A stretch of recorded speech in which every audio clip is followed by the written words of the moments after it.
Two friends just made a podcast. Two good friends just made a podcast. Two friends just made a podcast. It's called Culture Bucket. Two friends just made a podcast. Two good friends just made a podcast. Two friends just made a podcast. Culture Bucket, Georgia and Alex. Hi everyone, welcome back to Culture Bucket, the world's greatest podcast. You are tuning in to episode 60, 60, halfway to the big 120. Couldn't be more excited to be here today for our big, we talk about him all the time, and we're finally doing a full special on one of his movies, our Wes Anderson special, The French Dispatch special. Exciting. Can't wait to talk about it. And I can't talk about it on my own. So here with me, I'm George, by the way, and here with me is Alex. Hi, Alex. Hi, George. Hi, everyone. How are you, George, today? Hey, great. I'm the best I've ever been. Everything in my life is perfect. So, yeah, people should be pretty jealous of me and the position that I have achieved in my life, because it's pretty fine, let me tell you. How are you? None of that's true, by the way. Everything's terrible. Sarcasm to the next level, G. If people could see your face right now, they would know that that was not the truth. I'm great, thank you. I feel the same as you. Perfect. Good. Yeah. Good. Yeah. Good. I feel like the going back to school after the Christmas holidays is the hardest. And I'm getting over the hump. That rotten hump. So, what better time to discuss whimsical fun than now? Yeah. Yeah. Yeah. So, it's just great. So we're going to talk about a movie called The French Dispatch of the Liberty Kansas Evening Sun. Which is a Wes Anderson movie, and unlike any other Wes Anderson movies, it's an anthology movie. Yeah. So it'll be interesting to break down the 3 segments, or 4, or even 5 technically segments within the movie. Yeah. And maybe rank them. Maybe we could do a top 5 of the French Dispatch, right?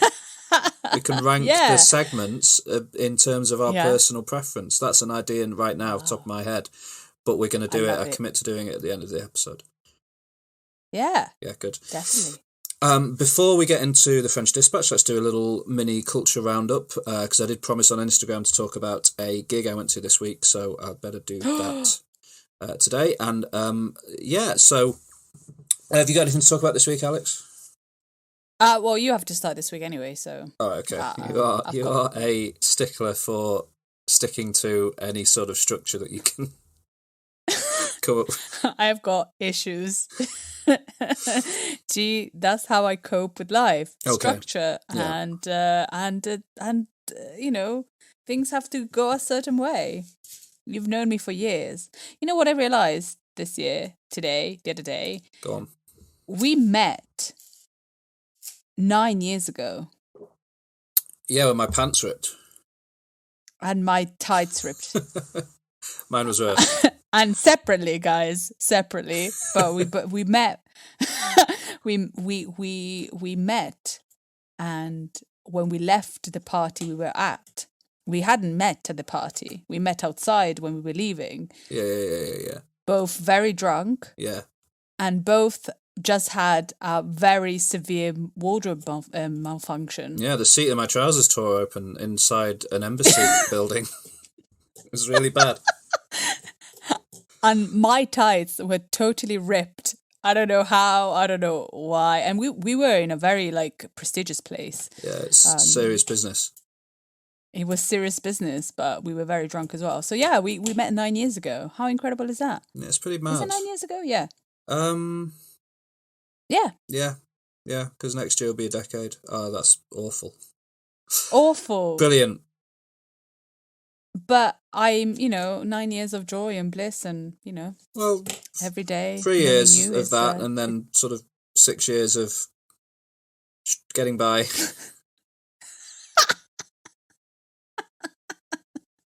6 years off. Oh, how are you doing? But yeah, so happy nearly decade anniversary. Yeah, thank you. It's great. G. Good. Yeah. That's Hopefully we'll see each other this year. Yeah, maybe. Oh, that'd be good. In person, because we see each other every weekend. But that would be nice. Moving on. So... This is Culture Catch-Up Time. This is where we talk about what we've watched, what we've read, what we've listened to, and probably some other stuff. Culture Catch-Up Time. I went to see my favourite band in the world perform music live in person this week. What? Was that your first time? It wasn't your first time. It was my third time. Third time. The band is Idols, of course, and they're currently on tour in support of their album Crawler, although when they announced the tour, it was to support their album Ultra Mono. That's how long this tour has been waiting to happen due to, reasons that we're all aware of. Idols did 3 nights at the Victoria Warehouse in Manchester, which is the closest location to where I am. It's a big warehouse. It's probably my least favourite venue in Manchester, but it's the one they chose to perform at, so I went. And the first time I saw them was in 2019, and I was really ill, so I just stood at the back and tried not to throw up, so it wasn't a particularly exciting experience. Second time I went and saw them was last year in September, and they played a very small venue in Leeds, and that was exciting. And this was sort of the first time I got to see them at a full, big show, feeling up to it and excited, and it was glorious and wonderful. And they performed. What I love about them when they perform live is they don't do an encore. They just play from when they come on until they have to leave. So they played like 21 songs, which was a good long set. It was a mix of songs from all 4 albums, including plenty from Crawler, and you can go back and listen to our special episode on Crawler to hear more on our thoughts about that really fantastic album.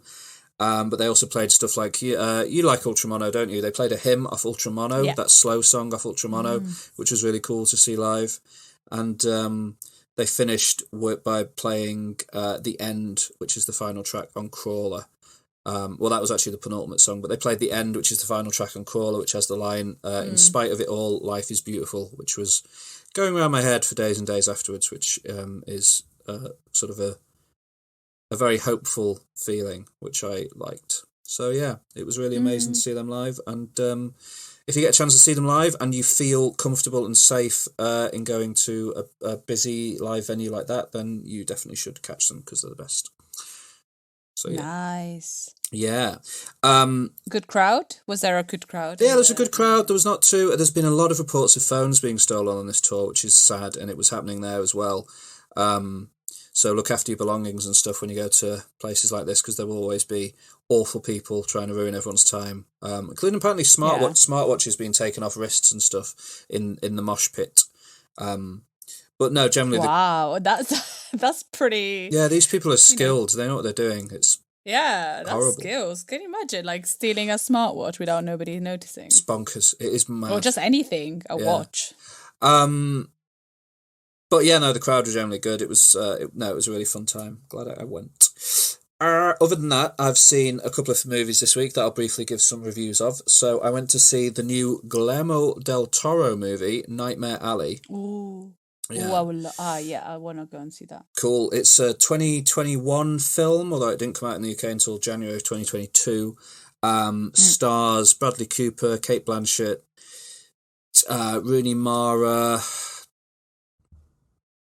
an actress that I adore and whose name I've forgotten, and she should have won an Oscar for Hereditary. What's her name? Toni Collette. Toni Collette. Toni Collette. I'm terrible. Toni Collette. They're sort of on the poster, but then beyond them, you've got people like Willem Dafoe is in here, and we've talked at length about how much we love Willem Dafoe.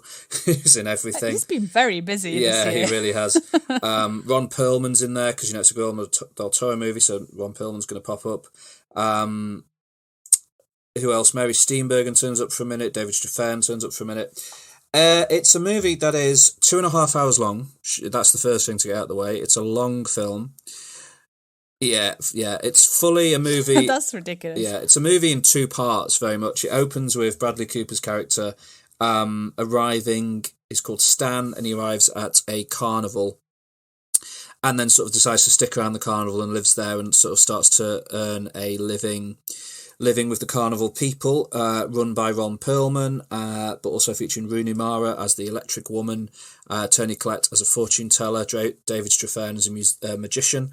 And the movie spends a fair amount of time at the carnival setting that world up, and is pretty engaging and interesting. But I did spend a lot of that time thinking, what's the storyline? Because at the moment it's just sort of Bradley Cooper sort of palling around with carnival people, and sort of, it's fine, but like, where's the story?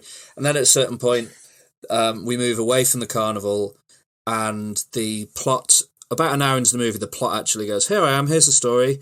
And the story is not good, and the movie screeches to a halt, and for about an hour and a half is one of the most boring times I've had in the cinema in forever, as long as I can remember. No. This movie is bad. I didn't like this movie at all.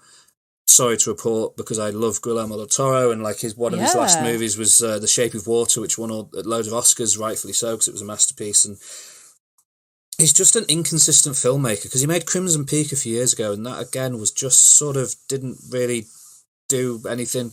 And this is another one of his movies where, I don't know, and it's partly, and I've enjoyed her in other stuff, but this is the worst performance I've seen Cate Blanchett giving anything. And it's her and Bradley Cooper are doing an almost intentional noir thing, like a crime noir thriller type of performance, but it's just bad and boring, and the character motivations aren't clear. And at some point Richard Jenkins turns up, and the whole story just is not good. And then about 10 minutes before the end, I kind of realised where it was about to go, where it was about to end, and I leaned over to my brother, who I'd gone to see it with, and I was like, I am going to burn down a tree if this happens. And it did happen, and I was annoyed. I didn't burn down the tree, but I was like, oh god, that's the weakest ending. Disappointing times. It's had mixed reviews. Some people really like it, so you should still give it a go. And report back, but I'd have loved a film about Willem Dafoe's character rather than Bradley Cooper's character. Let's put it that way. That's terrible. I'm glad I didn't go and see it. I know. I definitely wouldn't say it's a film, a cinema visit. It's definitely more of a stream it on Netflix when it pops up on Netflix kind of thing. But yeah, that was that one. Next up is there's two more movies to talk about, and then we'll move on. There's a film, I went to see a film that's a 2020 movie. It was released in America in 2020, but didn't come out in the UK where I am until 2022, despite being a British film, bizarrely. It's a British horror film written and directed by Romola Garai, who's an actress, and this is her directorial debut. And it stars Carla Jury, Alex Secarenu, and Imelda Staunton. Of all people. And it follows a character called Thomas, who is sort of starts the movie off, he's in an unspecified, war-torn sort of Eastern European country, escapes, comes to the UK, comes to live in the UK, and through various unfortunate events that happen to him, he's found by a nun played by Imelda Staunton, who takes pity on him and brings him to the home of Magda, who lives in an old rundown house that's falling apart, with her mother living in the attic, and she has to look after her mother, who is very unwell and poorly. And Tomas agrees to live there for free board and food, and he's a builder by trade, so he's going to fix up the house and look after it. And then over the course of the movie, we learn that basically none of the characters are who they claim to be from the start. There's a lot of hidden motivations and sort of dark pasts going on all over the place. And it's a very slow burn sort of psychological horror film in the vein of maybe a Saint Maud, which I was raving about on this podcast last year, or the year before, even in 2020, was my favourite film of 2020, I think. It's not quite as good as Saint Maud, this movie, but it definitely is worth watching if you can get hold of it, because it's been banging around for years, it seems, although it's only just made any noise in the UK. But yeah, Imelda Staunton is very, very good in it. She's only in a handful of scenes. They obviously didn't have her for much time because it's a very low budget movie and she's the only kind of recognisable actor in it. But she's good, and I was a bit sort of unsure about it for most of its runtime, and then it jumps off the deep end in the final 15 minutes and sort of makes it all worthwhile in quite a interesting way. It's had, I was looking up a lot of reviews. I can't go into why without spoiling it, but there's a lot of people that are very angry about the film in reviews due to maybe finding out things about characters that it feels like the film wants you to sympathise with, and when you find out certain things about them, you immediately like, that is not a character I'm interested in sympathising with. But I find that, that's part of what makes it a horror film, part of what makes it kind of an interesting, not easy to categorise kind of movie. And I kind of appreciate that about it, but equally I can appreciate the people that don't like it. It's not a defence of it, but it's interesting that the movie, again, I can't go into why, but it's interesting the movie is written and directed by a woman based on the way the film plays out. So, yeah, it's a complicated little movie, but I liked it. So I'd recommend people check out Amulet if they get a chance. And lastly, my film of the week this week, I'm not even going to pretend to not love it. The movie I absolutely love, 5-star smash, and I'm going to insist that you watch it and that we do a special on it.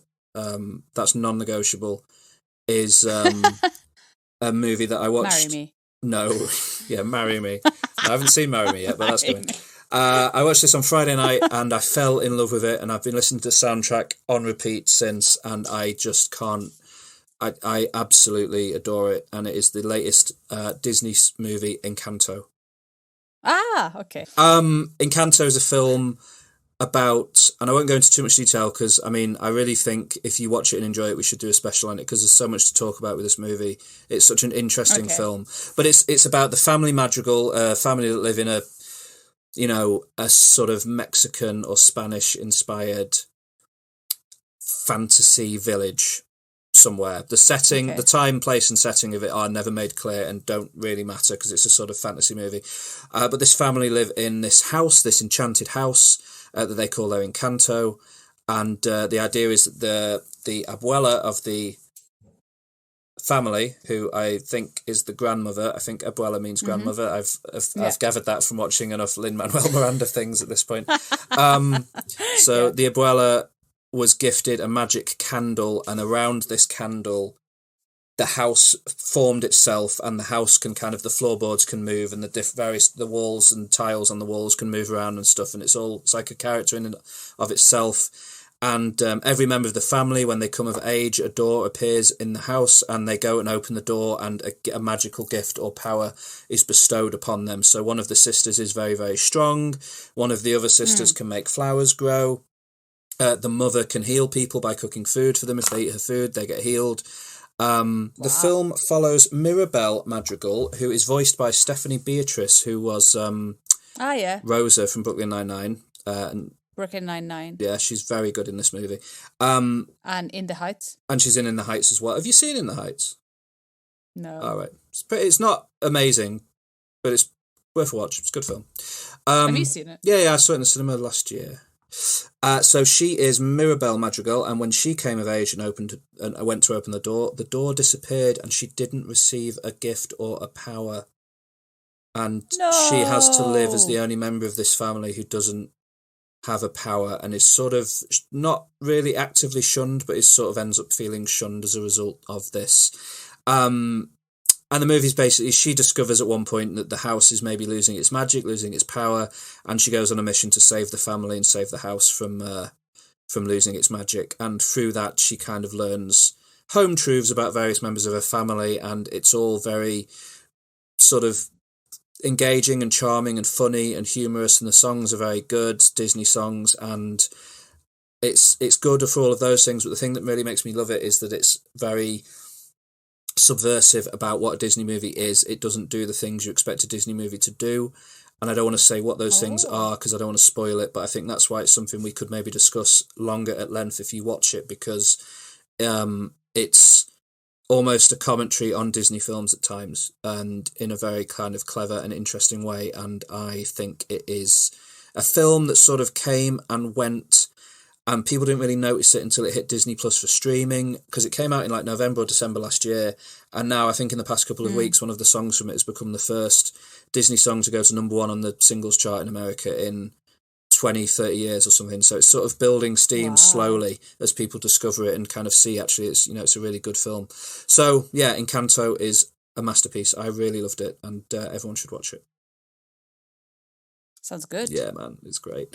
Yeah, because I was planning to watch it, and then I saw, and then it was one of those evenings that I wasn't ready for anything new, so I watched Luca again. Yeah, that's fair. Luca's a good film. Luca's a great film. Luca's so good. But yeah, but you should definitely get Encanto watched, because it took me ages to get to it, and then when I watched it, I just really loved it. Lovely. Yeah, it looks good. It also looks amazing, very colourful and stuff. Oh yeah, massively so. And then we can talk about Bruno, and that would be exciting to talk about Bruno. Okay, who's Bruno? We don't talk about Bruno, but we will Okay. when you've seen the movie. Okay, we'll talk about Bruno once I No, watch we Encanto. don't talk about Bruno. Okay, sorry. Right. I don't know what you're talking about. Watch the movie. Right, go on. I What have you will. been watching, doing, looking at? So I haven't the only thing that I've been doing this week is something that I wasn't gonna do, and then I watched a lot of interviews with people that are in this TV show. And You've been watching Euphoria, haven't you?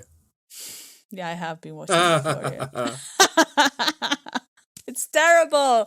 Yeah, so after watching the first season, I was like, I'm never going to venture in that craziness again. Yeah. And then, they've been doing, the cast has been doing, the rounds around talk shows. And Yeah. I've been watching them talking about Euphoria and then them talking about how it's made and how the attention to detail in the film, and I was like, oh, and I put it off, and then I watched it. So if you are new with us and you don't know Euphoria and you don't live in this world, because it's pretty popular this season, like it's gone. Yeah, it's become the Totally. first season kind of went under the radar a little bit, but the second season Yeah. is massive. I haven't watched it, And but it's big. I've read that like they made like 100% extra people are watching it, like they doubled their viewings. Yeah. Yeah. Crazy. And it's a teen drama written by Sam Levinson, and it's on HBO. And what I said about it, about the first season, was it was like skins and sex education on steroids, and I still think that is pretty raunchy. And the first scene, the first like 3 minutes in the first episode of the second season, they're in a strip club and you see everything. And in this season there's a lot of more penises. There's a lot of penises, which is like I don't watch HBO, so for me it's like, was Game of Thrones like that, like really nude? Game of Thrones, yes. The term sex position was coined for Game of Thrones to describe the scenes where characters would talk about the plot and explain what was happening, but while they were having sex. So there was a lot of, it was very sort of sexy show. Yeah, and even though I've been watching more HBO series, I've watched Girls, I've watched Euphoria, I'm still kind of getting used to the nakedness of it, because I didn't realize you could show so much nakedness, but apparently you can. And it's about these students are in this high school students, and it just follows them and their lives. They don't seem to be in lessons ever. They go to school, but they seem to be partying more or being in the toilets chatting. So it's not about the school, it's about them.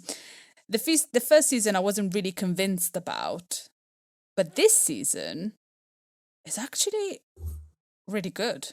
Wow. Like, I'm enjoying it much more than the last season. I feel like the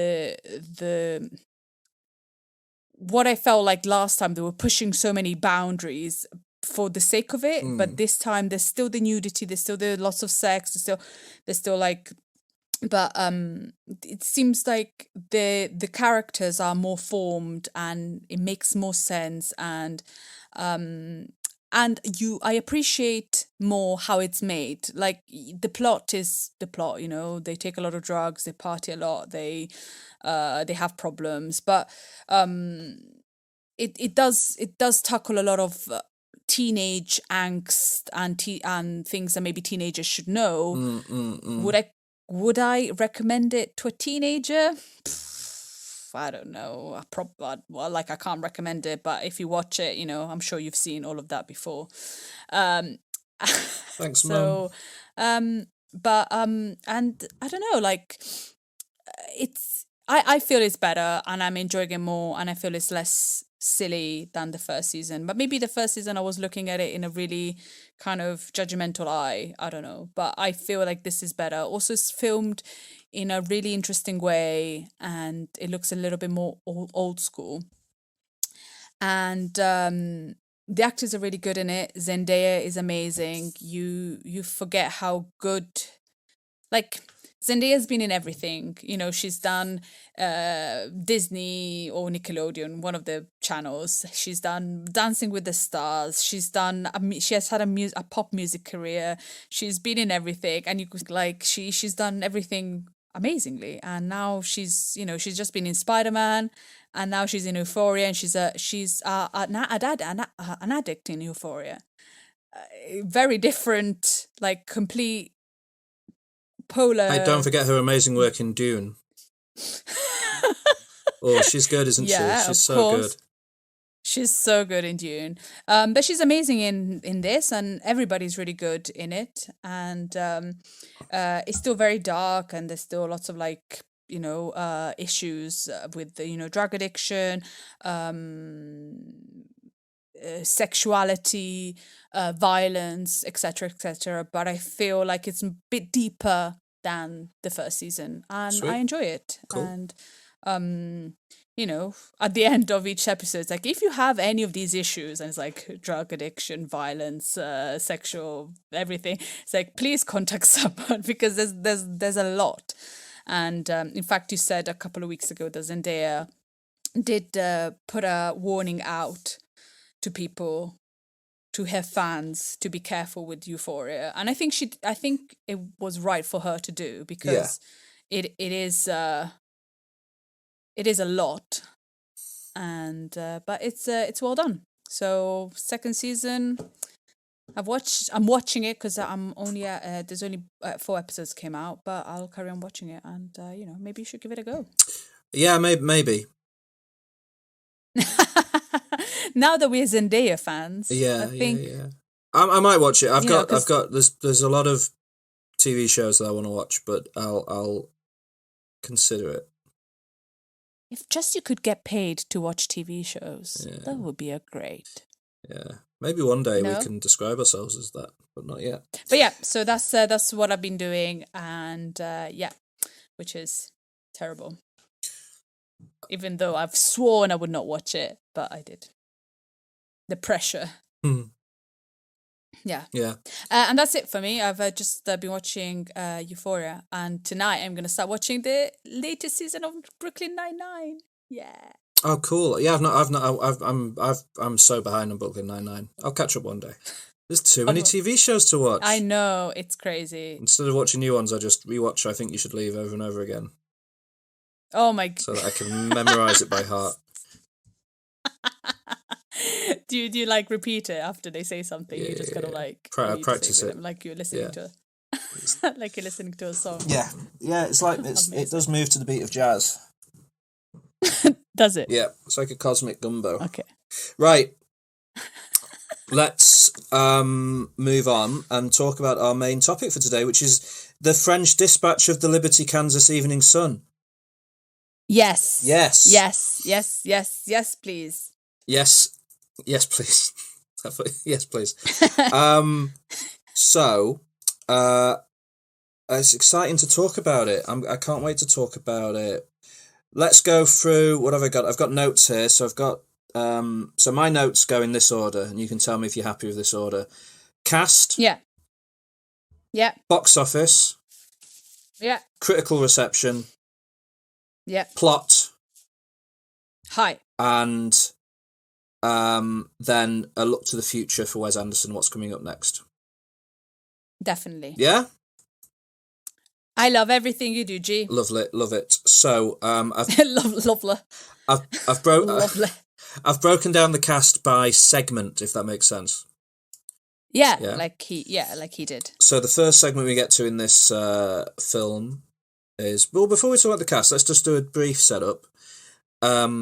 It's a Wes Anderson movie, came out last year, 2021, and it is an anthology movie, meaning it is made up of distinct separate stories with a bookend narrative that sort of links them all together. In this case, the bookend being that it is set in and around the French Dispatch, which is a travelogue segment of a weekly newspaper in Kansas in America, and the idea is that they've sent somebody out to France to send back tales of the goings on in France, which is immediately quite whimsical and interesting because I don't know that would happen in reality. No, it just makes no sense.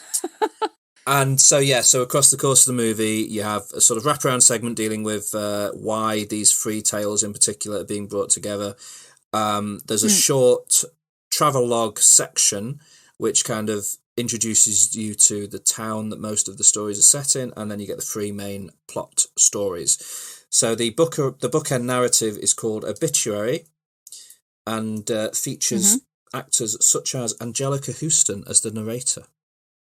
I know, she's back. Yeah, it's so happy. Good to hear her back in a Wes Anderson role. Well, was she in? I think she's in Isle of Dogs. Is she in Isle of Dogs? Is she?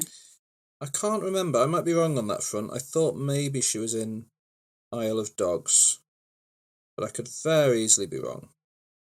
Let's have a quick look. I can't see her. Yes, she was in Isle of Dogs. Was she? No. Oh, that's weird. And on Wikipedia, she's listed as being in it as a poodle, but then in brackets it says mute, and then next to it says credit only. So I guess she doesn't actually speak in it. That's stupid. Okay. So I guess the last Wes Anderson movie she was part of is the Darjeeling Limited, all the way back in 2007, from the looks of it. Yeah. That is crazy. So, but she's back here, but in a voice role only as the narrator of the movie, and does very good, the sort of good, dependable work you expect to hear from Angelica Houston. Next up, we've got another one of his regular collaborators, Bill Murray, the wonderful, perfect Bill Murray, as Arthur Howitzer Jr., the editor of the French Dispatch. Good? Yeah, really good. Like, Bill Murray in a Wes Anderson movie is Bill Murray in his element, isn't he? Yeah, completely. Like, he can pretty much do whatever. And in this one, I think he's like the cold but also kind human that will, I don't know, but watching the film, like, there are certain rules and he likes things a certain way, but also he's very like open for everyone. Yeah. And he plays a very old school man. I don't know, I loved him in this one. He doesn't say much and it's not too much in it, but enough to know that he is a major part of the film. Yeah, he pops up enough to be sort of the glue that holds the whole thing together throughout the film. Yeah. And he's he is really good in it. And like you said, very sort of, not necessarily kind, but I guess he's set up as being very loyal to his journalists, which is a nice trait to see play out in the film. We also have, in sort of smaller roles, but you've got a copy editor, Alumna, played by Elizabeth Moss, one of my favourite actresses. And she gets almost nothing to do here, but she's there. Yeah, perfect. I don't know. I there's something about this film that has got characters that only pop up for a little bit, but you still remember exactly what they're doing and how they're doing it. Yep. Yeah. And then lastly, sort of notable in these segments is Jason Schwartzman as the cartoonist Herman Jones. And again, similar to Elizabeth Moss, does very little in the film, but it's nice to have him there. Yeah. And it feels comforting knowing that he's in a Wes Anderson film. Yeah. Yeah. He has to be in there. Because if not, exactly. I think that something horrible is happening. It's horribly wrong. Yeah. And then we move into the first segment of the movie, The Cycling Reporter, which only really contains one notable cast member, but it's a big one. Owen Wilson as Herb St. Sazerac. Yeah. Yeah. I wish that we had more Owen Wilson in this film. Yes. Yeah, but I feel like the part that he's in is such a perfect part. Definitely. The is so funny and so surreal and so kind of, and it shows Owen Wilson being Owen Wilson in a Wes Anderson film. It's a perfect Owen Wilson type of role. Yeah. Yeah. And like there's an incredible interaction between Bill Murray and Owen Wilson here, because Bill Murray's not really convinced about what he's writing, and Owen Wilson is like, oh no, but it's fine. And so it's kind of like you kind of see the warm part of Bill Murray, and I don't know, I think it's just a very well done bit, this one. Yeah, no, it is, but we'll talk about it in more detail in a minute, but it is perfectly done. And then the first main segment is called The Concrete Masterpiece, and features actors such as Tilda Swinton as J.K.L. Berenson, Benicio del Toro as Moses Rosenthaler, Tony Revolori as a young Moses, Adrian Brody as Julian Cadacio, and Leah Seydoux as Simone. Yeah. All of them. I love... This is maybe my favourite collection of cast members in the film. Oh, yeah. And it works so well. Yeah. And I think it's the first time we see Leah Seydoux in a Wes Anderson film. Yeah, I think it is, and she's very, very good. She fits in perfectly. She's very good. Yeah. She doesn't change her expression once. Yeah. Yeah, she doesn't. This is what you get. Yeah. She doesn't. She's just like that. Yeah. And it's beautiful. But so powerful. There's a scene where she just opens like a little door and you only see her her face. And she's just so powerful. Great addition to the Wes Anderson family. I agree. Has Benicio del Toro been in a Wes Anderson movie before? Yes, I think. No, I don't know. Oh, because he does something at one point that it reminded me of Fantastic Mr. Fox and Isle of Dogs, when he gets angry and he goes, "Arr." Oh, yeah. But I'm not. I'm not sure that he has. Well, we can check. You know what? No. He hasn't. No, I didn't think he had. Interesting. No, he hasn't. How crazy. I for some reason I assumed that he had. It wasn't. I don't know why. I think it's because that scene where he's just like... Arr. It just feels like he fits in. Yeah. Tony Revolori and Adrian Brody, of course, have worked with Wes Anderson before. Adrian Brody is an actor that I think, my personal take is that he's only ever good when he's in Wes Anderson films. Yeah, I think Wes Anderson brings the best out of him. Yeah, he really, really does. And in this film, he is fantastic. Yeah, he's very good in this. He's so good. Then we've got Revisions to a Manifesto, which features in key roles Frances McDormand, who, we all know and love Frances McDormand. Timothée Chalamet, again, we all know and love him. And Lina Kudry as Juliet. Yeah. And there's quite a few other actors in this sequence, including who is it that pops up for literally one scene in this bit of the film? The guy Christoph Waltz.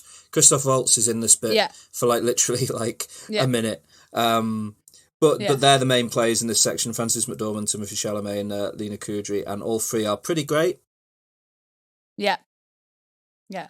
Pretty good stuff. And then so good. The final sequence is another one with quite a large cast. The private dining room of the police commissioner features Jeffrey Wright, Liev Schreiber, Matteo Amalric, who we've seen we've talked about him in our special for Sound of Metal. He was in that movie. He plays the commissaire in this film. Stephen Park, Willem Dafoe, and Edward Norton. So Mm-hmm. a big collection of characters in this final sequence, and I guess we'll talk when we get to it about how much that works for each of us. Yeah. Yeah. There's also did you say Saoirse Ronan? No, because she's not in the movie, so there's no point to mention her. Come on. No, I'm not listing her as a cast member. She has what, 2 lines? That's what I love about Wes Anderson. Like incredible actors that have won Oscars that are, like Christoph Waltz comes in for one scene at a dinner table and you go, okay. And then Saoirse Ronan comes in at, like, she says a couple of lines and then she shoots a gun. Yeah. And what I love about Wes Anderson, the way that actors love to work with him. And Saoirse Ronan just goes there to do a couple of lines. Yeah. Like she could easily say no. It's not worth my time. Yeah. Because anybody could have done that bit. Yeah. But it was Saoirse Ronan, and I'm so happy about that. Yeah, no, I mean, I do really like Saoirse Ronan, and it's good that she turns up, but she's not really a cast member in the film. I think she's in the... No, but she's part of the family. Her bit in the movie is in the trailer, pretty much. But she's part of the family. Yeah, no. The Wes Anderson family. Which is fine. It's good. All right, should we talk about box office quickly, how well it did? Yeah. Yeah, because it did fairly well. As of January 18th, 2022, the movie grossed $16.1 million in the United States and Canada and $27.7 million in the rest of the world, and has a worldwide total of $43.8 million, which I think is fairly respectable for a Wes Anderson film. I'll see if I can get the budget up and we can see.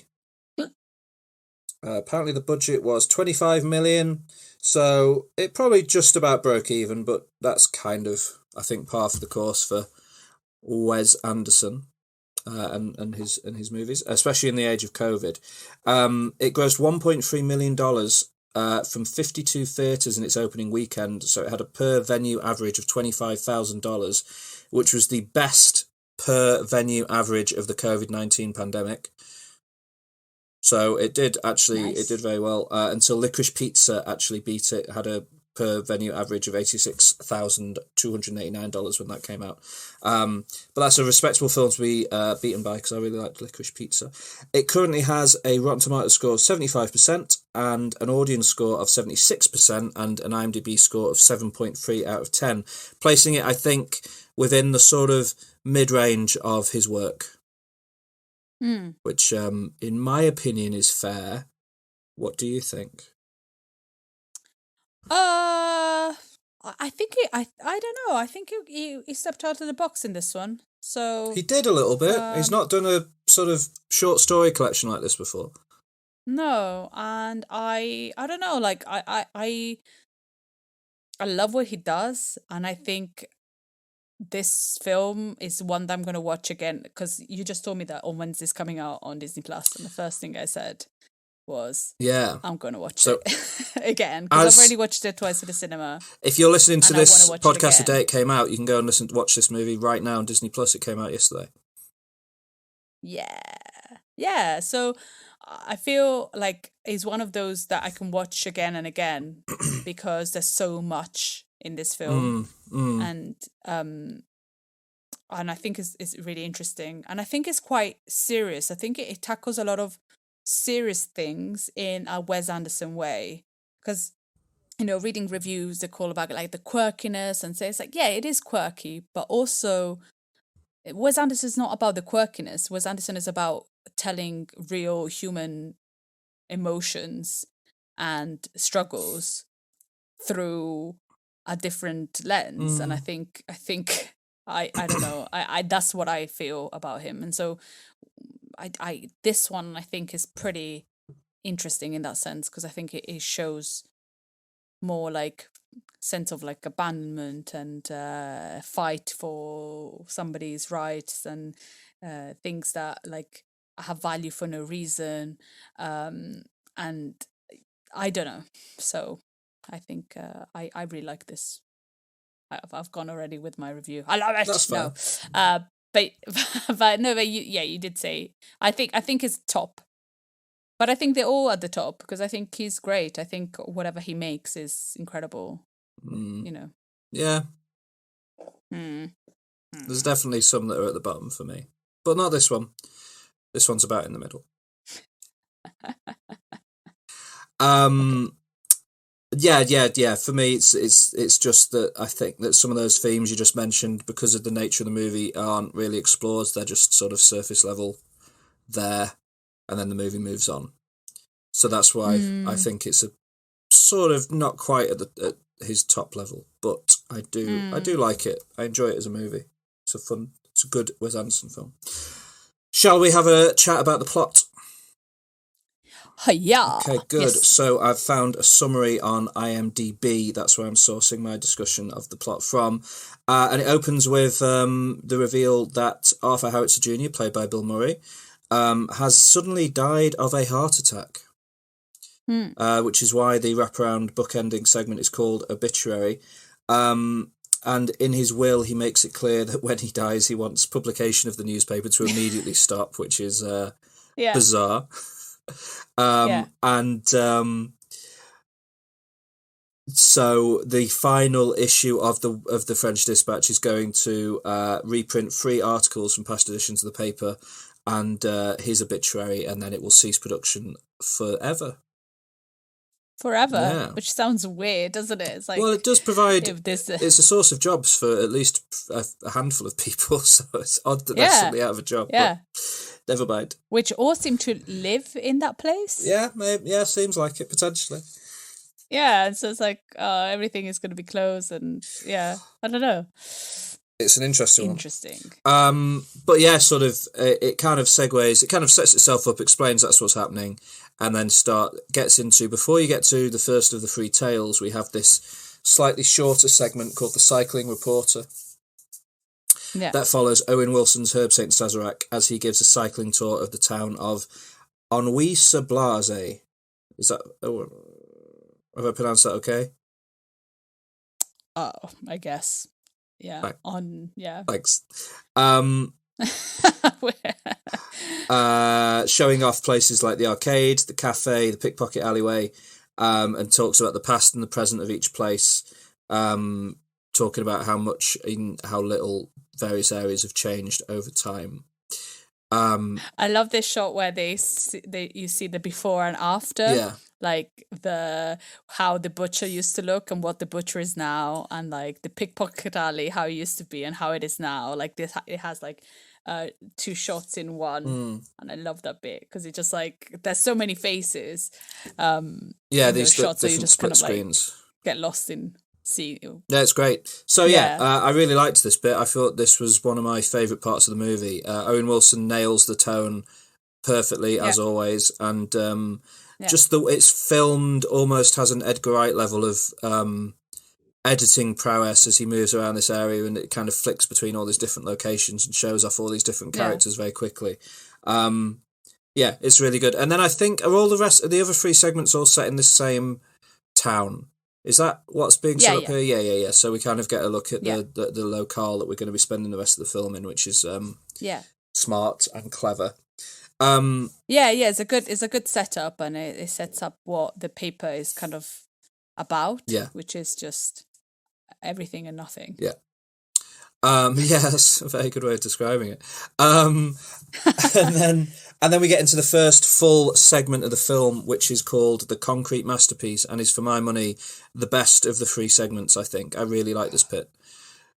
Yeah, it's so good. It's each of the 3 segments is kind of narrated by a different journalist, and in this case it is Tilda Swinton's Berenson, who is giving a lecture in an art gallery about the career of an artist called Moses Rosenthaler, who is played by Tony Revolori as a young man, and then Benicio del Toro in the present day of the story. Yeah. And the section where he grows old, like where there's Tony Revolori and then he becomes Benicio del Toro, that was so good, wasn't it? Yeah. It links them together perfectly. It links them together, and that is it. Like, but Tony Lavorre stands up and Benicio del Toro sits down, and that's how Benicio del Toro is now the guy. It's like, oh, so good. It's really I think clever. this bit is the one that reminded me a bit more like theatre. It was more like a theatre production. Yeah, and it definitely feels more removed from reality because it's once it goes into the story of Moses, it goes black and white as well. It's filmed in black and white. So it does feel a bit more theatrical, or at least a bit more, like you're watching a constructed tale rather than reality, which is often the case, I guess, for Wes Anderson stuff. But it follows. So Moses is a mentally disturbed artist serving a sentence in the Ennui prison for murder, and he paints an abstract nude portrait of Simone, a prison officer played by Léa Seydoux, who is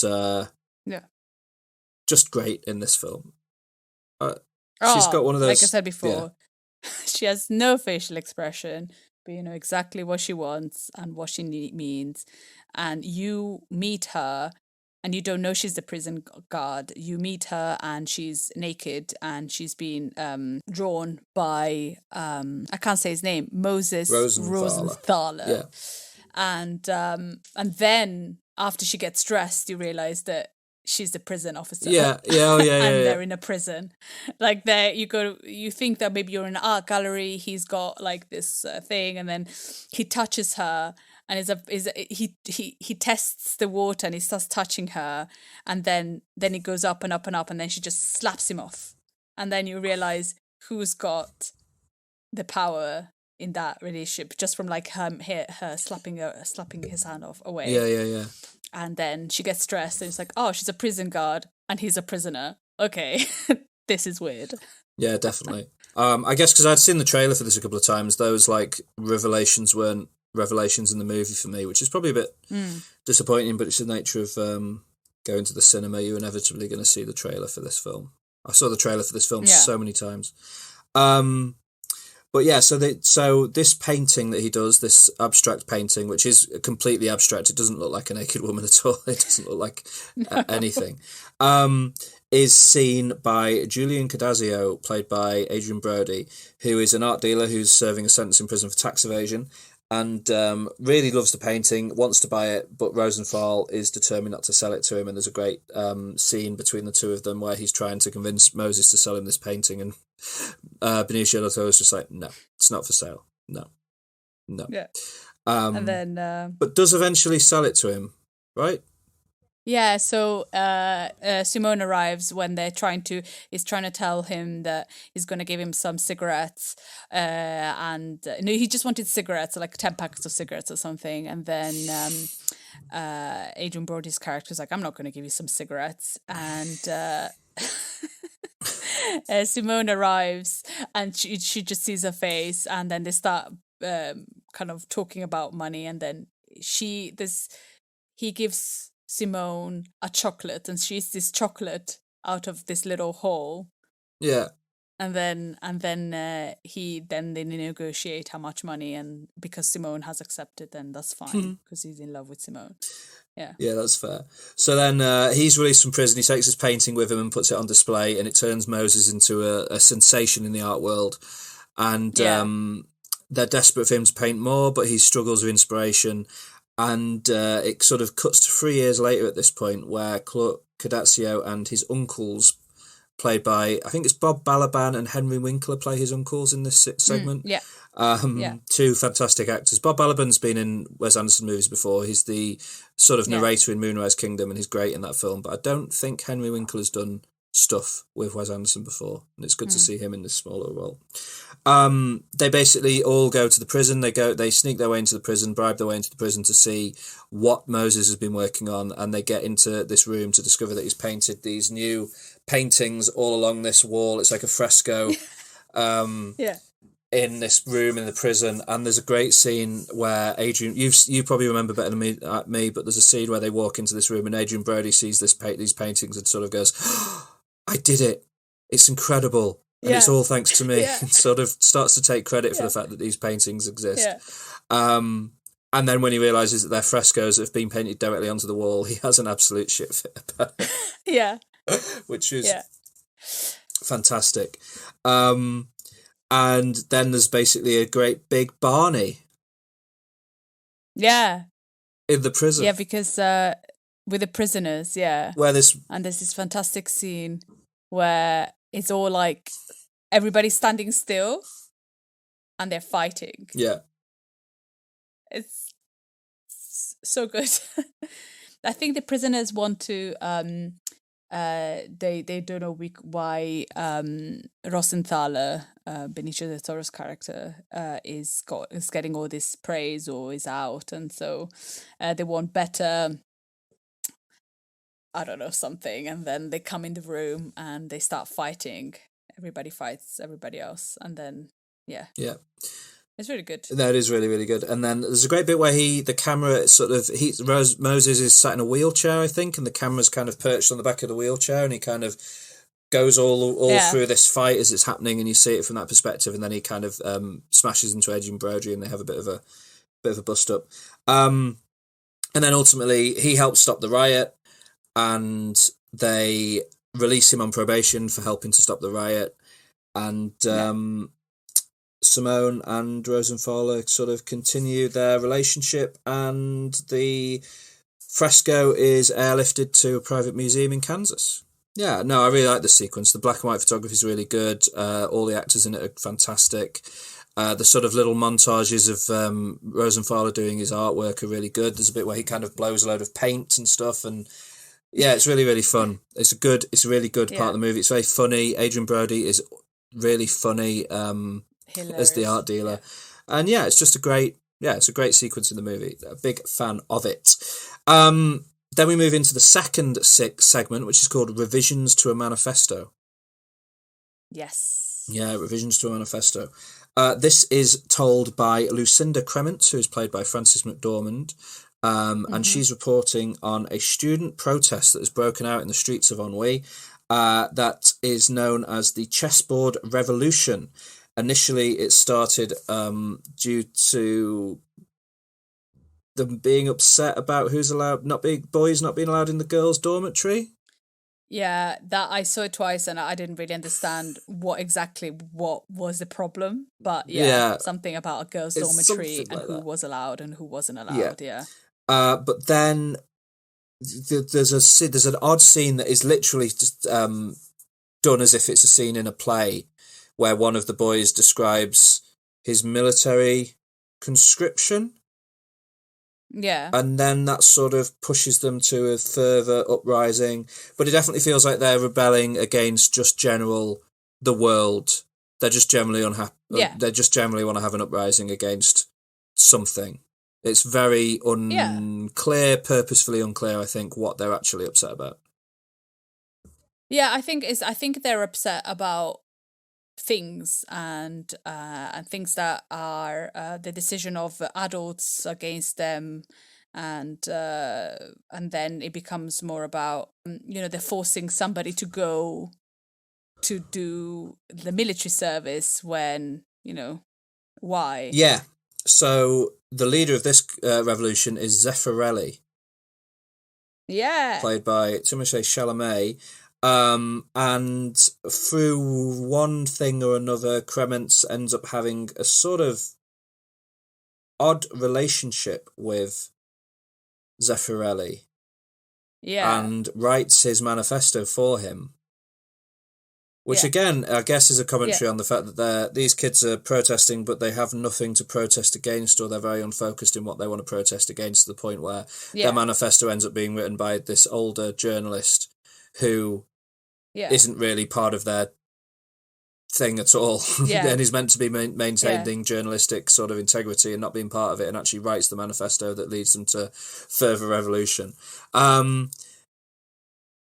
kind of paints Zeffirelli as a bit of an empty-headed, I don't know, not much of anything from what I saw of it.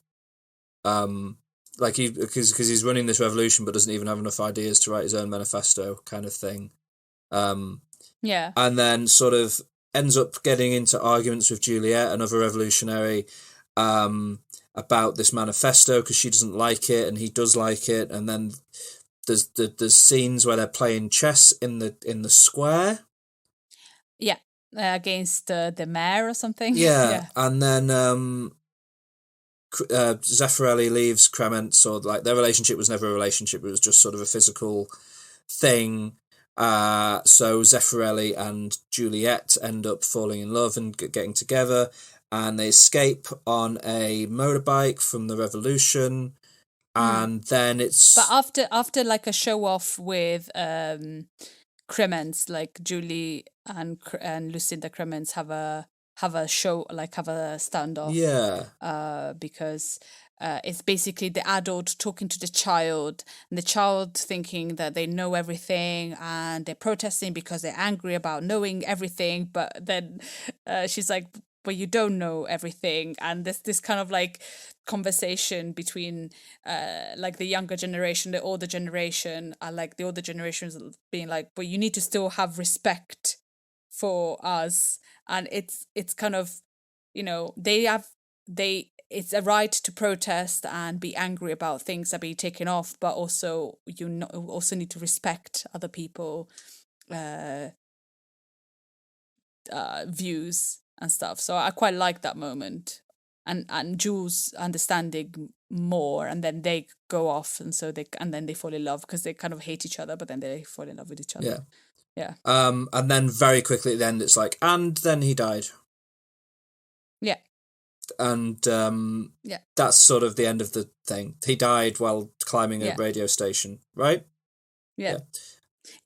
But there's I think there's one of the most beautiful scenes in this bit when it looks like like another like theatrical moment when when the kid is in the military service, and they're in these bunk beds, and I don't know, it just reminded me of being at the theatre, which I really enjoyed. Yeah. This was definitely my least favourite segment of the film. Oh, I loved it. I struggled to find a reason to care about the characters. I just thought it was... I didn't like this bit. I didn't get it, and wasn't for me. Yeah, I guess. I really liked it because I felt it kind of showed the how difficult young people the difficulties that young people have to communicate their struggles, and adults not understanding because the young people are not really there, are not really ready to be able to voice exactly what is wrong. Yeah. And adults telling them how they're supposed to do things, and they're like, well, why we're supposed to do it this way? And I think I quite like that because it kind of showed that we need to kind of listen to each other. And I think that's why I like the moment between Jules and Lucinda, because they kind of like were like arguing and then they listen to each other. And I think that's the way to go forward, because it's a problem that we have now, like adults saying, oh, you're young, you don't understand. And you go, but I do understand. I just cannot voice exactly what the problem is. But there is a problem, but you're telling me there's no problem. Because as an adult point of view, you have no problems. As a young kid, you're young, but instead of listening to what the problem is, and I think that's why I like this bit, and also reminded me of like how we used to protest about everything in Italy, and try to make our voices heard, and the struggle that an adult can have, because like Lucinda, Zeffirelli's parents see this woman that is alone, and she's not young anymore, and she has to get married. And that's when Christoph Waltz comes in. Oh, yeah. And because they want her to like have a date with this guy, and she has no interest, but people are telling her that she should be with someone, and she should, and she's like, no, I'm a famous writer. I'm a successful writer, and I don't have to be with anyone. And so I feel sometimes this bit is like, the struggle of everybody, and kind of listening to each other is really important. Yeah, no, I definitely sympathise with that bit and that idea. But And I love Zeffirelli because he's such an idiot. It's like the classic, well, I guess I'm going to do... Because he doesn't really believe in anything, does he? No, so and then suddenly he's been put in this position of believing stuff. But then at the end he does. And at the end he realizes what is important, but then he dies. So. Yeah, I see your points. To me, it just felt like they was I about would a watch load it of again. poses. Like, the second time I watched it, I gave less time to trying to understand and more time to what it was happening. And I think it's a film that the more you watch, the better it becomes. Yeah, the thought of watching that segment again fills me with a feeling of boredom.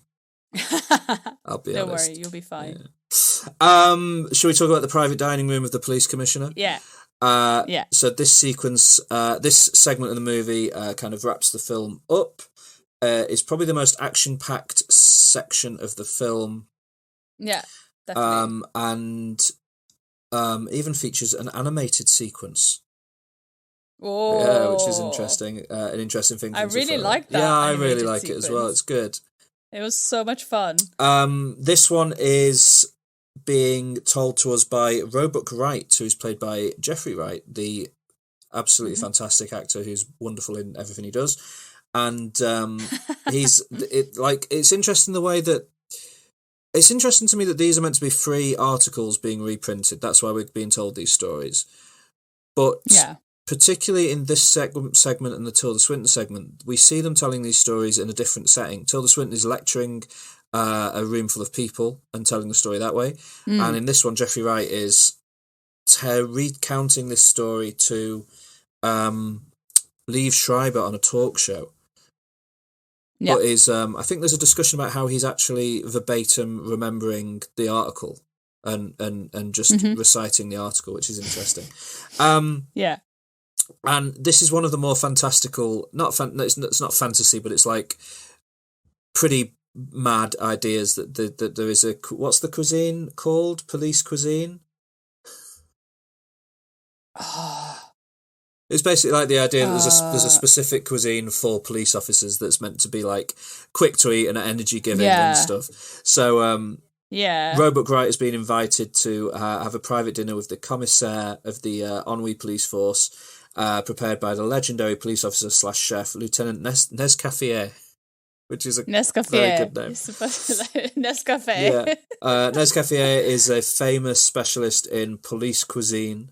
And Roebuck Wright can't wait to taste his food. There's a fantastic sequence, which I read an article in, I think it was Vulture was the website, about how this sequence was shot, because it's this quite long scene, almost unbroken tracking shot of Jeffrey Wright walking through the police station looking for the commissioner's office and kind of going through all these different areas of the police station. At one point he comes across an accountant played by Willem Dafoe who's in a cell, and has a quick chat with him. And it's just a really well done. It's like probably the best shot in the movie, I think, or the best little sequence in the movie is this this bit moving through the police station. And he finally gets this dinner, and it's interrupted when the commissioner's son, Gigi, is kidnapped and held for ransom by some criminals. Led by, it says here, a failed musician called the chauffeur, played by Ed Norton. Eddie Norton. So they want an underworld accountant called the Abacus to be released, and the Abacus is Willem Dafoe's character, who's been held in solitary confinement. Because Jeffrey Wright talks about how he was once in the same solitary confinement cell, due to homosexuality. Well, he doesn't say homosexuality, but he does say due to some of my life choices, and then you kind of assume the IMDb summary is making that assumption, describing it as homosexuality. We don't know. But I think that's probably what's going to be, and then it kind of it again speaks to the strength of Bill Murray's character, that he's shown to bail Jeffrey Wright out of prison. Obviously, doesn't judge him for being gay, which is absolutely the right thing not to do, and offers him a job, which is wonderful, and that's how we get to this point in the movie. they go down to the hideout, which I think is this hideout. It's on the edge of a square, right? Is this square the same square that the children are holding hostage in their revolution in the second sequence? I think it is, isn't it? Oh, maybe. Yeah. It could be actually. I didn't think about it. I think it is. Yeah, maybe. I think it is because they go through. There's a bit. There's like an archway that when it's the revolution, the police are on the other side of the archway, and that's what the barrier is between the students and then in this sequence the car chase starts by driving through the archway, I think. So I think it's meant to be the same place, which is a cool little kind of, connective thread between them, between the stories. We meet the cast of characters who are in this hideout led by Edward Norton. Saoirse Ronan's there, helping to look after the kid, and Gigi manages to sneak out a message telling them to send in Nescafé, who goes in to give food to the prisoners. I think they don't realise he's actually a police chef, right? Yeah, they do. Oh, they do? So why do they eat the food he cooks for them? It seems very foolish.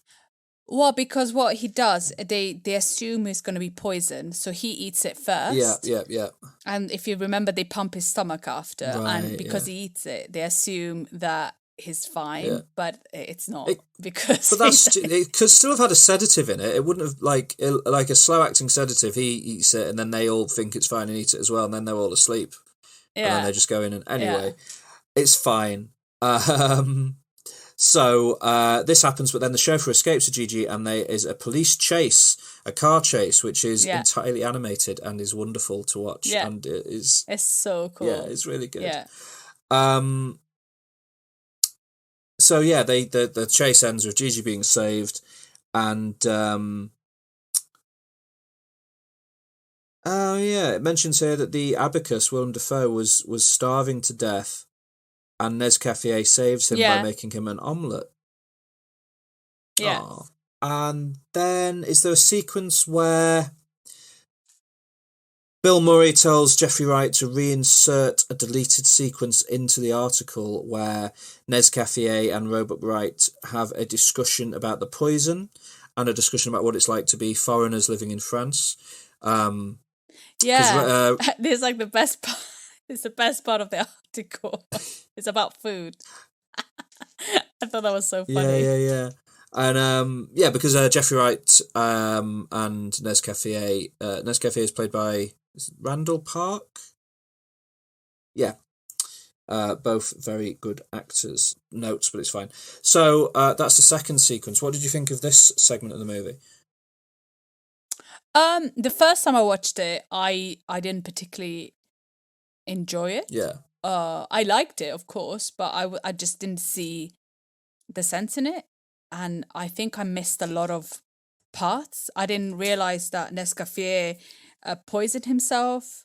I didn't. There was like, I think because there's so much going on that you're not really sure. But I the second time I watched it, I really enjoyed it because I just stopped trying to figure out what was happening and just enjoyed the sequence. And I think the animated part is really funny, and it's got like moments where like they go up the stairs, down the stairs, around, and then they kind of chase each other instead of waiting for each other. They like chase each other around basically, and it's really funny, and it's just a kind of surreal bit of the story. Agreed. And I really liked how it's filmed. It kind of goes along the police station, just like every room, and he walks in a room and like people look at him, and then they carry on working, and then when they're in the criminal cove, it's just like a shot where they see each room, and then he describes who's in each room, and it's just beautiful. I don't know, it's just a really interesting segment and different from anything they've done before. So I thought it was good. What did you think of this one? Yeah, I think when I initially watched the movie, I was a little bit down on it, but as I've thought about the various segments as it's gone on, I really like it. I think it's a really good sequence.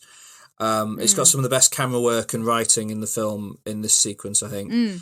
And the story is just quite fun. The idea of like police cuisine is bizarre and interesting, and it's a fun little kind of action-packed way to end the movie. I like it. Yeah, and there's a moment that I didn't notice in the first time. This is the first time I watched it, but I noticed the second, where they're in the police station and Nescafé is reading a paper and how he prepares before he cooks for a meal, and then the chief of police is ready to eat, so he puts it folds his paper, and then they start working, and you think that all of them are different people that work, but they're all Nescafé. Yes, Yeah. yeah. So there's like, I didn't notice that the first time. I was like, what? And I just like, they're all cooking. It's like, oh, he's got a special way to do things. It's like, there's so many of him. It's like a montage all contained within one shot, right? It's really that's really clever. No, I like that bit. Yeah. And then we kind of move from that into just a final epilogue, where we finish off the bookend segment, where as the staff kind of mourn the death of Howitzer. And set about putting together the final issue to honour his memory, and then that's the movie. Yeah. A really good solid Wes Anderson film, I think, unlike any other film he's made due to the kind of anthology nature of it. But successfully done so, I would say.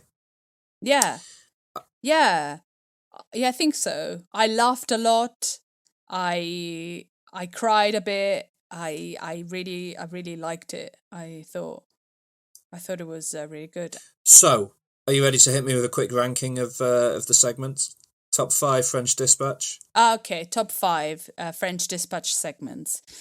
Oh, so I think. Do you mean the recycling reporter, the concrete masterpiece, revision to a manifesto, the private dining room of the police commissioner, and the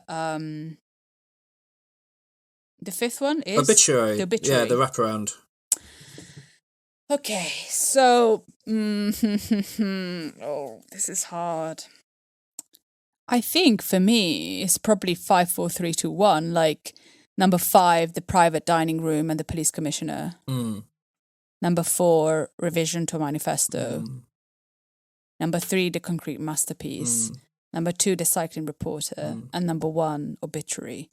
The reason is that because number 1, Obituary, when it sets up the city, for me, that's what I love about Wes Anderson. It's just like how he can create like a world of, when he goes up the steps. When he brings coffee and he goes up the steps and it's just so beautiful, and like how the city wakes up at 7 o'clock in the morning, and then the bells ring 7 and everybody's out of their houses, and like setting up of the scenario. And I think that's my favorite bit, because that's what I really enjoy about Wes Anderson. What about you?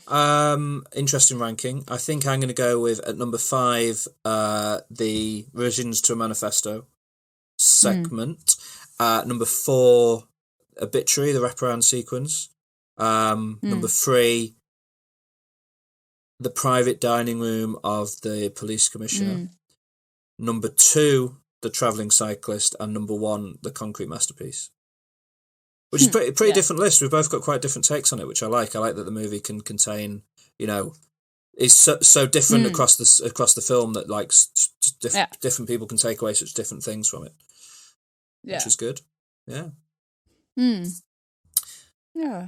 Cool. Good stuff. So I really liked The French Dispatch. It's not my favourite of his movies, but it's definitely good that he's made such a different film, and I think we might be seeing some more short story stuff from him in the future, and we'll talk about that now, I suppose. Because it's really good with him, because even like every film he does, at least with the Darjeeling Limited, and there's always like sometimes like a little short story that comes with it. So because there was a couple, no, with the Darjeeling Limited. Well, there's the Darjeeling Limited has that Natalie Portman little Natalie Portman short film, right? I can't think of any others that have done that, but that's definitely there. There's one called Hotel Chevalier and Castello Cavalcanti, which it says commissioned by Prada, but there should be like a kind of if you check it out, is like Jason Schwartzman is in a car, Yeah. and it's like a short film. All right, I've not seen that. I'll have to look It's it up. yeah.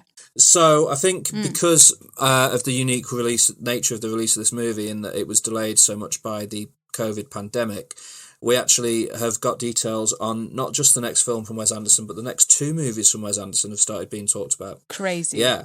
So Crazy. we'll have as we end this episode, we'll have a little look to the future. His next movie is coming out this year, and it's called Asteroid City. Ooh. Yeah, which is an evocative name. I've no idea what this movie is going to be about, and in fact, they haven't yet talked about what it's going to be about. All they've said is that it is larger in nature than most other ensemble Anderson films. Interesting. What does that mean? I don't Maybe know. Asteroid City? Could he be doing like a disaster movie? That would be... Oh, that'd be so good. His take on a disaster movie would be something to see. It's got a crazy cast. It's going to have, and it has got a large ensemble, it's going to feature Tilda Swinton, Bill Murray, Adrian Brody, Tom Hanks, Crazy. Margot Robbie, Rupert Friend, Jason Amazing. Schwartzman, Scarlett Johansson, Bryan Cranston, Jeff Goldblum, Hope Davis, Jeffrey Wright, Liev Schreiber, Tony Revolori, Matt Dillon, Stephen Park, Maya Hawke, and Fisher Stevens. Who actually, Fisher Stevens is in the French Dispatch as one of the people working in the newspaper. Madness. Like, that's a lot of people he's worked with before, but definitely some newcomers to the world of Anderson as well. I don't think Margot Robbie's worked with him before. Tom Hanks definitely hasn't worked with him before. This might be the first time. Scarlett Johansson? Scarlett Johansson does a voice in Isle of Dogs. Okay, yeah. That's It true. might be her first live action encounter with him. Bryan Cranston as well does a voice in Isle of Dogs, but hasn't been in a live action film with him before. So that's exciting. And then people who've worked with him before, like Jeff Goldblum, Jason Schwartzman, obviously, Bill Murray, of course. Like, it's going to be interesting. I'm fascinated to see what it is. Then, interestingly, Yes. he's making a movie for Netflix, another Roald Dahl adaptation after The Fantastic Mr. Fox. He's adapting The Wonderful Story of Henry Sugar for Netflix. I don't know that story. Well, it's going to star Benedict Cumberbatch, Dev Patel, Ben Kingsley, Richard Ayoade, and Ralph Fiennes, which is interesting as a cast to be announced so far, because I think of those, I can only think of Ralph Fiennes as having worked with him before. So that's quite a new cast so far. I'm sure more people will be announced as it goes on, but that's who's been announced so far. This is kind of earlier in production, because I think Asteroid City has been filmed and is sort of been in post-production now. And pre-production is starting on. The interesting thing about The Wonderful Story of Henry Sugar is it's a short story collection by Roald Dahl, and it was always described as an adult book, like not one of his children's books. It's a book intended for adults. I've read it a long time ago, but I have read it, and my take on it has always been that it's described as a book for adults because it's too boring to be interesting to children, rather than that it has actual adult content in it. I don't... Is it boring? Yeah, I don't like this book at all. And I don't know if he's adapting the story, The Wonderful Story of Henry Sugar, or if he's adapting the book, The Wonderful Story of Henry Sugar, and it's going to be another anthology movie in the nature of The French Dispatch. But some of these stories are like, there's one set in a hotel, and it's about a giant turtle kind of washes up on the beach. It's alive, it kind of arrives on the beach. And guests in the hotel argue about what to do with the turtle. Like, one of them owns a restaurant and wants to take the turtle to make turtle soup. And this little boy defends the turtle, and the story ends with the boy sort of riding away on the turtle's back or something. It's sort of a nothing tale. There's another story about a guy picking up a hitchhiker who ends up convincing the guy to speed, and they get stopped by the police, and then he gets a ticket. And then when they drive off again, the hitchhiker's like, well, you're not going to be in any trouble, because similar to how he's like, look, I've stolen the police officer's ticket book, so you're not going to get a ticket. And the guy's like, what, you're a pickpocket? And he's like, no, I'm a fingersmith. Similar to how a goldsmith becomes an expert at working with gold, I've become an expert at working with my fingers, so I'm able to it's just stupid. It's not a good story at all. I don't like the book at all. And I can't remember exactly what the Henry Sugar story itself is about, but it's about a guy who becomes really lucky, is able to be really lucky and wins at gambling or something. Okay. Maybe Wes Anderson can spin it into gold. Like, good enough. Let's hope. Yeah, that hopefully he's taken on this project because he sees something in there that I've not seen from when I read it. But I'm very perplexed and interested to see what this ends up being, because it really doesn't feel like a book that it's not a book that is screaming out for an adaptation. But maybe that's why he's picked it, because it means that it's not a precious story. It's not a book that's precious to anyone. So maybe it gives him the freedom to do what he wants with it and turn it into his own thing. And if he does that, maybe it'll be brilliant. But who knows what this is going to be? Who knows? Sounds interesting. It does. So that's been episode 60 of Culture Bucket. I hope you've enjoyed it. Yeah. I'm sure you have done. And if you have enjoyed it, please can you go and rate us and review us on every podcast place you go and use. You can even rate podcasts on Spotify now that they've added that feature. We're still available on Spotify despite the nature of their most popular podcast, which I don't like. But never mind. Like, how can somebody like that have a voice? I don't know. He's got a very loud voice, much louder than ours. He's awful. Yeah. He's completely awful. Yeah. But you can... We're not even going to mention his name. Yeah. I mean, if we removed ourselves from Spotify in protest, that would be the smallest protest of all time. But rest assured, it would. If we actually had any significant listeners, I would remove myself from Spotify. But as it is, it would be a waste of time and only detrimental to us in the long run. So there's no point. Yeah, so please go and rate us on Spotify. So carry on listening. Yeah, please listen to us. And then we can take ourselves off. And then you can go and listen to us out. We're available everywhere. We're not exclusive to Spotify, unlike some. Yeah. So go and rate and review us and download us and tell your friends about us and help more people listen to us and tell us that if we're good. And if we're not good and you've listened to this far, then let us know why we're not good and tell us what we could do to be better. Because we'd love to be better. Not that we're not good already, but obviously we'd like to be better. And next week will be episode 61, a new era into the 60s. And we'll be celebrating that. We'll be celebrating the soon to be released film The Lost City of D by counting down our top 5 Sandra Bullock movies. Yeah, one of our greatest actresses working in Hollywood today. Sandra Bullock is a gem and a treasure, and it will be fun to sort of devote some time to discussing her work, so that'll be great. And so please join us for that, and it's been great, and thank you, and go and follow us on social media and Instagram and everywhere that you can find us and join the conversation, and it's been a pleasure. Thank you. Love you. Bye. Bye.